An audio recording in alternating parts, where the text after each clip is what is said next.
जय हिंद, जय श्री महाकाल। कल की चर्चा अधूरी रह गई थी आप लोगों से, तो मेरे को आज तबीयत भी थोड़ा स्वास्थ्य खराब था, लेकिन कल की चर्चा आज पूरी करेंगे। आज बात है एक रियल कॉन्टेक्ट की बात है और रियल सच्चाई घटना पे आधारित है। ये हमारे मध्य प्रदेश भोपाल की घटना की आधारित है। एक शख्स की है जिसका नाम था राहुल। सच्चाई घटना है। वो लोग रहते थे जहांगीराबाद पे सिटी पे। ये है हमारे मध्य प्रदेश में जहांगीराबाद सिटी। शुरू से वहाँ तक रहे। उधर सब लोग रहते थे, हिंदू भी रहते थे और सबका अलग अलग कॉलोनी थी। जैसे मुसलमानों की आहिर मोहल्ला है और साहू समाज है ना। और उसके बाद हमारे घी समाज के वो उधर ही पात्रा वोक्ता पुल तरफ है, पता करिएगा आप। उसी बीच में एक राहुल नाम का शख्स भी रहता था। हमारी रामनवमी चलती है, जैसा आप जानते हैं रामनवमी चलती है। रामनवमी में सिटी में पता करना बहुत बड़ी भव्य रैली निकलती है, जहां भोपाल की हर जगह से अपने अपने क्षेत्र की झांकी बना के निकालते हैं, जो कि भोपाल टाकिज, इतवारा चौक, मंगलवारा, इनकी गलियों से, तंग गलियों से निकलते हुए जाती हैं। उसी बीच एक राहुल भी जाता था रामनवमी में अपने दोस्तों के साथ, मोहल्ले वालों के साथ, वहाँ के समाजों के साथ अपने क्षेत्र की आहिर मोहल्ले की झांकी लेके साथ में जाता था। उस टाइम उस टाइम का जो माहौल था, अभी भी आप पता करना, 2000 से लेकर 2000 तक का बीच का मैंने माहौल देखा। इससे पहले का मैंने नहीं देखा। जहाँ मैं जानता हूँ वो शख्स जानता है। उस टाइम हिंदू मुसलमानों के क्षेत्र में टीका लगा के, सर चौड़ा करके, जय श्री राम का नारा लगा के निकलने में 100 बार सोचता था। ऐसा माहौल बना हुआ था। और वहीं से समझ लीजिए रामनवमी चलती थी। हर झांकियों में सब अपनी अपनी व्यवस्था लेके चल रहे हैं। हर प्रकार के हथियार रख के बैठे हैं। क्यों? लड़ने के लिए नहीं, सेफ्टी के लिए। क्यों? उन्हें डर है। झांकियों में माँ, बहनें, बेटियाँ सब सम्मिलित रहती हैं। झांकियों की तरफ से भी रहती हैं और बाहर से पूरी देखने वाले भी रहते हैं। माहौल पूरा हिंदुत्व, पूरा सनातनी का रहता है। लेकिन उस बीच लोग अपनी अपनी झांकी में अपनी अपनी सेफ्टी लेके चलते थे। कारण कि उस टाइम ये अपने, जो देश का तो नहीं बोलूँगा, जो मैंने देखा, लाइव देखा, लेकिन उस टाइम हम सर उठा के जल्दी से हर कहीं जय श्री राम का नारा नहीं लगा पाते थे। लगाते थे तो हर कहीं से रुकावट खड़ी हो जाती थी। जैसे कि मैंने सिटी में गया हूँ, इतवारा, जय श्री राम लगाया, जैसे कोई भी टोक देगा, भाई क्या हुआ, आगे जाना, इधर क्या कर रहा है, क्या बोल रहा है, आगे जाके मिल रहा, मतलब काटते थे उनसे। फिर मतलब कि उनसे तू मैं करो तो वो लड़ने के लिए तैयार। समझ गए आप? तो एक जन से कितनी बार कितने से लड़ोगे आप? तो इतने से सबके मन में झिझक। इसी बीच मुझे 2010-15 के से हमारे योगी जी को कोटि कोटि चरणों में प्रणाम और मोदी जी के कोटि कोटि चरणों में प्रणाम। हमें सरकार से कुछ नहीं चाहिए।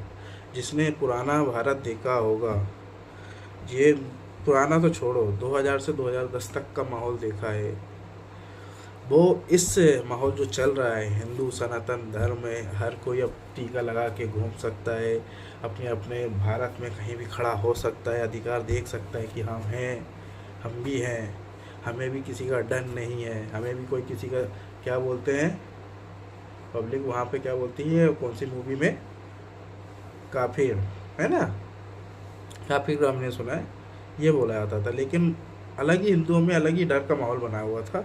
लेकिन जब से ये बीजेपी सरकार है, हमें सरकार से कोई लाभ नहीं चाहिए, हमें कुछ नहीं चाहिए। जो हमें मिल रहा है उतने में सक्षम है। पहले की सरकार कांग्रेस थी, उनसे भी हमें कुछ नहीं मिला। कम से कम इनसे, बीजेपी से हमें हमारा हिंदुत्व का, स्वामित्व का अधिकार मिला। हमारी देवभूमि सनातन भूमि, ऋषि भूमियों, भारत वर्ष, लाखों करोड़ों साल पुराना इतिहास इनने वापिस जागृत किया। इससे बड़ा हमारे लिए कुछ भी नहीं है। इसलिए मैं पार्टी का समर्थन तो नहीं करूँगा, लेकिन बीजेपी समर्थन लायक है। उसने देश के हित के लिए भी काम किया और अदर मजहब और अदर धर्म के प्रति जो भी है उनको भी बराबर सम्मान दिया। उसके बाद भी पब्लिक नहीं समझती। बस यही एक कूटनीति वाला सिस्टम है जो उनके बाहर की जो उनके लीडर हैं, उनके नेता हैं, अंदर ही अंदर जो पढ़ाते हैं, सिखाते हैं कि ये देश में आपको रहने की आज़ादी दी है, ना कि इस देश को अपना मानने की। ऐसी कोई मंशा भरते हैं जिससे कि वो छोटे मोटे आप देखते रहते होंगे, कहीं किस रूप में कहीं किस रूप में अपनी अपनी भड़ास निकालते हैं। जहाँ मौका मिलता है तो हथियार उठाने से पहले चूकते नहीं हैं, सोचते नहीं हैं। कोई उनका भाई हो, कलीग हो, पड़ोसी हो, उसको मानने से पहले 1% भी सोच में और दिमाग में इतना दिमाग नहीं लगाते कि ये मेरा कोई अपना है, क्यों वो अपना मानते ही नहीं है। आप लोग हो, मेरे हिंदू भाई लोग हैं, जो बहुत से बोलते हैं हमारा ये भाई है ना, लेकिन वो हुए नहीं। चलो मैं बात से भटक गया। वो राहुल की वो रामनवमी वाली रैली की आगे की कहानी सुनाता हूँ। इस बात को बाद में बात करेंगे। राहुल जाता था रामनवमी के रैली में, है ना। आप सुनना, रैली में गया है ना, रैली में गली में वो उधर निकलती है, गली से तंग गलियों से निकलती है। राहुल वो 8-9 बजे की रात की घटना है। वो अपनी झांकी से हट के गली में चला गया किसी काम पे, है ना। गली में मतलब थोड़ा आगे चला गया, 200-300 मीटर आगे। गली तंग थी रहती हैं। कभी भी हम जहांगीराबाद की वो चौक मौक की गलियों की देखना, मंगलवार के अंदर से तंग गलियों को रात के अंधेरे में, क्योंकि झांकी मेन रोड पे है तो अगल का पूरा मार्केट बंद, पूरा सन्नाटा, पूरा कुछ नहीं दिखाई देता। वहाँ चले गए। अंधेरे में एक भाई मिल गया जिनके हाथ में तलवार थी। मैं तो राहुल तो 13-14 साल का था। वो सोच में पड़ गया। उसने बोला भाई क्या हो गया, क्योंकि वो तो हिंदू मुस्लिम जाने नहीं जाता, क्योंकि उसका था क्या है, उसने तो वो चीज़ देखी नहीं, उसके साथ अभी तक बीती नहीं, तो वो तो यही मानता था भाई है। तो हाँ बोलता, हाँ भाई, उसी की भाषा में, हाँ भाई जान बोलो। लगाया टीका है, बांधा पगड़ी है, तो भी उसको उनका सम्मान दे रहा है ना। ठीक है, उनने उसको सम्मान दिया। तो भाई ने सीधे उसको कुछ नहीं करा, उसके हाथ में जो तलवार रखी थी सीधे गर्दन में रख के बोलता है तो ये अंदर क्या कर रहा है और माथे में तिलक क्यों लगाया है। मेरे पास तो कोई जवाब नहीं था उस टाइम, चुप रह गया मैं। डरा तो नहीं, मैंने बोला क्या करेगा, मार ही देगा, और क्या कर सकता है ना, क्योंकि रखा गई। अब डरने का कोई मतलब नहीं। डर तब लगे जब दूर से दिखा के बोले कि तुझे मैं मारूं। क्यों लाला, सही बोल रहा हूँ ना। अब तू रखी दी तूने कि बोला अब ख़त्म तू, तो डर किस बात का। मैं भी टेंशन फ्री। बोला हाँ ठीक है, अब दिख मत जाना, अपने तरीके से जो मजा भी बोलते हैं उस टून में उसने बोला, नहीं तो अब दिख गया यहाँ पे तेरा धड़ से जन जुदा कर देंगे। जो बोलते हैं, मैं वो बोलते नहीं बन रहा, लेकिन वही है। तो वो चला गया सहमते हुए, अपनी झांकी में पहुंचा। झांकी में अपने भाई दोस्तों को बताया। हम लोग फिर आए। ऐसी बात नहीं है कि उनने हमें दिखा दिया और हम भग गए। हमने पूरी झांकी रोकी। सब हमारे भाई लोगों को जितते थे, जिन झांकी जिन समाज के संरक्षण में हम थे, क्योंकि हम छोटे बच्चे थे, 13-14 साल के थे। हमसे बड़े बड़े भैया हैं, बजरंग दल के भैया थे उस टाइम। आपने कभी पता करना, जहांगीराबाद में नंदू भैया हैं, विशाल यादव भैया हैं, है ना। यही लोग अपने संरक्षण में रैली निकालते हैं, राधा रानी इनके नाम। अच्छी रैली निकालती है और अच्छे दो ड्राइवर थे। उनको बताया, वो सब कोई कम से कम 50 क्या बहुत आ गए, है ना, कि हमारे ये कौन ने ऐसी हरकत कर दी, ऐसा कौन है यहाँ पे। तो उस हरकत की वजह से पूरे क्षेत्र की गलियों में जितने भी गजेड़ी जुआड़ी जो जो गलत कर रहे थे, पुलिस के साथ सबको धर लिया, सबको उठा लिया। मतलब जितने भी उस क्षेत्र के आसपास थे, छोटे से लेकर बड़े, छोटे वाली और बड़ी वाली, जो आप समझ गए होंगे, सबको ले लिया रिमांड में कि इनमें से कौन था।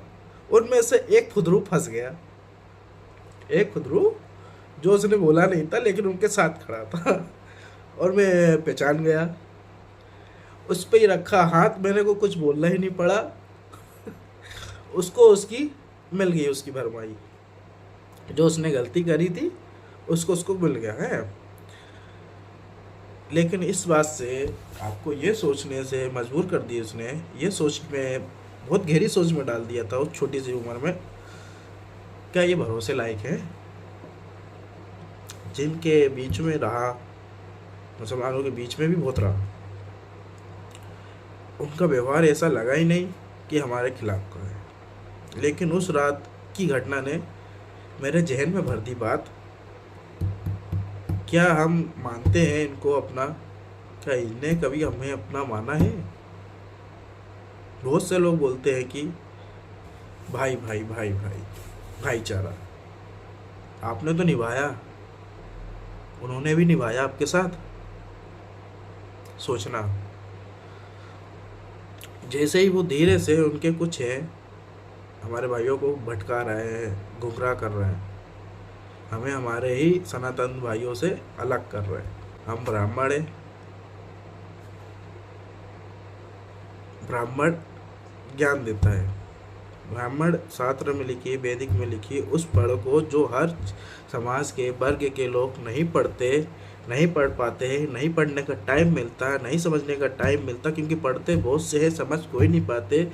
उस चीज़ का अंतर और उस चीज़ का अर्थ है सही तरीके से समझाना ब्राह्मण गुरुओं के ही पास है। आप कितने भी भागवत गीता कुछ भी पढ़ लीजिए, ज्ञान उस चीज़ को समझना, उस नीति को समझना के लिए आपको एक धर्म गुरु, एक गुरु की आवश्यकता ही पड़ेगी। उसके अन्यथा आप कितना भी पढ़ लीजिए, आप उस चीज़ को नहीं समझ पाएंगे, उस चीज़ के गुण नहीं समझ पाएंगे। गलत या झूठ आप खुद समझ जाएगा। मैं अपनी बातें आप पे नहीं डालूंगा, आपको समझना वो घटने से। लेकिन बहुत सी चीज़ें सीखने लायक है। उस उम्र में उस बच्चे के दिमाग में क्या, जहन में क्या पड़ी कि ये हमारा क्या है, और उसके दिमाग में ये था कि ये हमारे भाई हैं, हमें मानते हैं, हमें ईदी भी मिलती थी, लेने भी आते थे, बुलाने भी आते थे। लेकिन उस छोटी सी घटना ने पूरा उनकी के प्रति सोच बदल दी। मैं उस टाइम भी 2007 से मैं जहांगीराबाद काली जी का मंदिर है उसके सामने, जहाँ उस झरना बहता है, वहाँ महादेव का मंदिर है, पिपलेश्वर महादेव मंदिर है, जहाँ मालवी समाजों का मंदिर है। मैं वहाँ पे, जब वो मंदिर नहीं बना था तब से मैं उस मंदिर में जाता था। महादेव की आराधना मैं तब से करता था। पूजा पाठ में मेरा बहुत मन लगा रहता था, लेकिन लगा रहता था। तब से मैं महाकाल का नाम मेरे जवान में है, तो वो छुड़ा तो नहीं पाएगा, है ना। काटो या मारो, है तो है।